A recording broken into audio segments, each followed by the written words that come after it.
বন্ধুগণ, জয় বাংলা, জয় বিহার, জয় ভারত। আমি আর কোনো জায়গা পাচ্ছি না বলে এখানে একটা ভিডিও করছি। যদি আপনার বন্ধ ঘরে চুরি হয়, সে দোষ কার? চোরের না চুরি? যার ঘর আছে তার।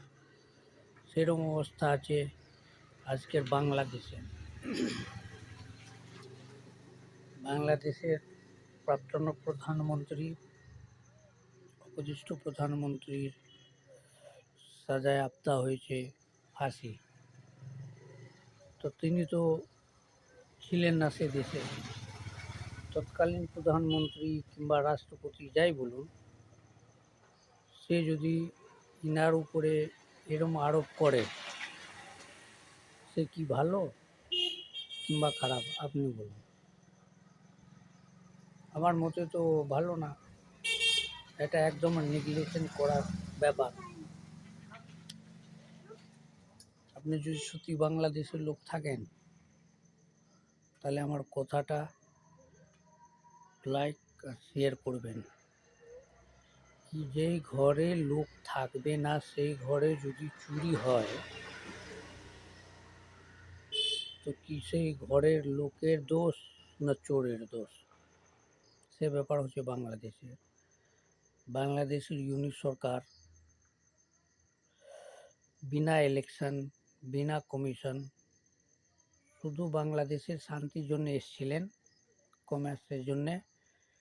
আমরা ইলেকশন করিয়ে একটা সরকার নির্ধারণ করব, তারপর বাংলাদেশ ভালো ভালো চলবে, যেভাবে হোক। কিন্তু ইনি কোথায় দিকে মিলে, কোন সংগঠন থেকে মিলে এরকম ব্যবস্থা করে দিয়েছেন, সেটা ইনি জানেন। এবার আপনি বলুন, যে ভারত দেশ থেকে ইনারা প্রত্যর্পণ চাইছেন, হয় কোনো দিন? আমি সাধারণ মানুষ বলছি হবে না কোনো দিন। উল্টো যে চোরকে ফাঁসি দিন,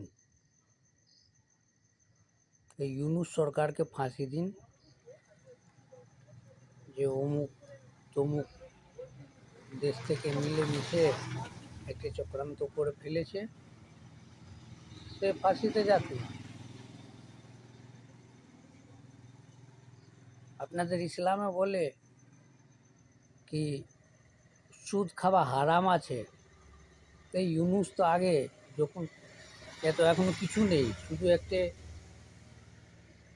দ্রষ্টা আছে। আপনাদের কি আছে? এ তো সুদ খেয়ে হারাম হয়ে, এ তো হারামখোর। এদেরকে কেন সাপোর্ট করছেন আপনি?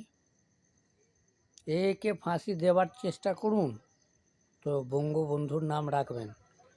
বঙ্গবন্ধু এমনি না, মুজিবুর রহমান। আমি তার দলকে সাপোর্ট করি, তার দলকে মানি। আগাগোড়া থেকে আমরা বিভিন্ন অঙ্গ ছিলাম, এবার বিচ্ছিন্ন হয়ে গেছি একবারে, তারপরে আবার বিচ্ছিন্ন হতে হয়েছে আমাদেরকে।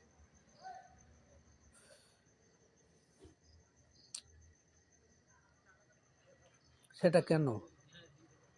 আমার কানে কেউ গুঁজে দেবে, এই অমুক হয়েছে, সে অমুক হয়েছে। হয় কোনো দিন ভাষা নিয়ে আন্দোলন হয়েছিল, জাতি নিয়ে আন্দোলন হয়নি কোনো দিন। বাংলাদেশ পৃথক হয়েছে শুধু ভাষা নিয়ে, জাতি নিয়ে কোনো দিন নয়।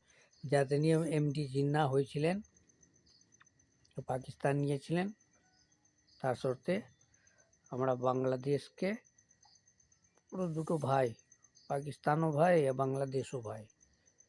আগে মানতাম আমরা, এখন আর মানছি না। তো মানতে হবে।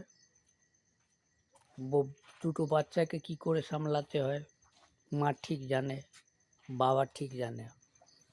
এর থেকে বেশি বলবো না। ধন্যবাদ।